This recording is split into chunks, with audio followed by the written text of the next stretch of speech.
ನವರಾತ್ರಿಯ ಮೊದಲ ದಿನ ಇವತ್ತು ನಾವು ದೇವಿಯನ್ನು ಶೈಲಪುತ್ರಿಯಾಗಿ ಪೂಜಿಸ್ತೇವೆ.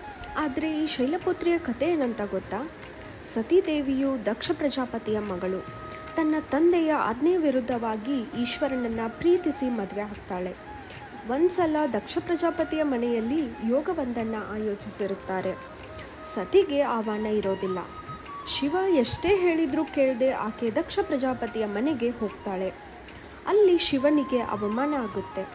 ಆ ನೋವನ್ನು ತಡೆಯೋಕ್ಕಾಗದೆ ಅಲ್ಲೇ ಇದ್ದ ಯಜ್ಞಕುಂಡಕ್ಕೆ ಹಾರಿ ಅವಳು ಪ್ರಾಣತ್ಯಾಗ ಮಾಡ್ತಾಳೆ. ಇದರಿಂದ ನೊಂದ ಶಿವ ತಪಸ್ಸಿಗೆ ಕೂರ್ತಾರೆ. ಇದೇ ಸರಿಯಾದ ಸಮಯ ಅಂತ ಹೇಳಿ ತಾರಕಾಸುರ ಅನ್ನೋ ಒಬ್ಬ ರಾಕ್ಷಸ ಬ್ರಹ್ಮನನ್ನ ಕುರಿತು ತಪಸ್ಸನ್ನು ಮಾಡ್ತಾನೆ. ಶಿವನ ಮಗನಿಂದ ತನ್ನ ಹತ್ಯೆ ಆಗಬೇಕು ಅಂತ ವರ ಪಡ್ಕೋತಾನೆ. ತಾರಕಾಸುರನ ಅಟ್ಟಹಾಸ ಹೆಚ್ಚಾಗುತ್ತಾ ಹೋಗುತ್ತದೆ. ದೇವತೆಗಳೆಲ್ಲರೂ ಸತೀದೇವಿಯನ್ನು ಭೂಲೋಕದಲ್ಲಿ ಮತ್ತೆ ಹುಟ್ಟಿ ಬರೋದಕ್ಕೆ ಪ್ರಾರ್ಥನೆ ಮಾಡ್ತಾರೆ. ಅದೇ ಸಂದರ್ಭದಲ್ಲಿ ಪರ್ವತರಾಜನ ದಂಪತಿ ಒಂದು ಸಂತಾನ ಬೇಕು ಅಂತ ದೇವಿಯನ್ನು ಪ್ರಾರ್ಥನೆ ಮಾಡ್ಕೋತಾರೆ. ಈಗ ಸತೀದೇವಿಯು ಪರ್ವತರಾಜನ ಮಗಳಾಗಿ ಪಾರ್ವತಿಯಾಗಿ ಹುಟ್ಟಿ ಬರ್ತಾರೆ. ಪರ್ವತಕ್ಕೆ ಇನ್ನೊಂದು ಹೆಸರೇ ಶೈಲ. ಹಾಗಾಗಿ ಇವಳನ್ನು ಶೈಲಪುತ್ರಿ ಅಂತ ಕರೀತಾರೆ. ನವರಾತ್ರಿಯ ಮೊದಲ ದಿನದ ಬಣ್ಣ ಹಳದಿ.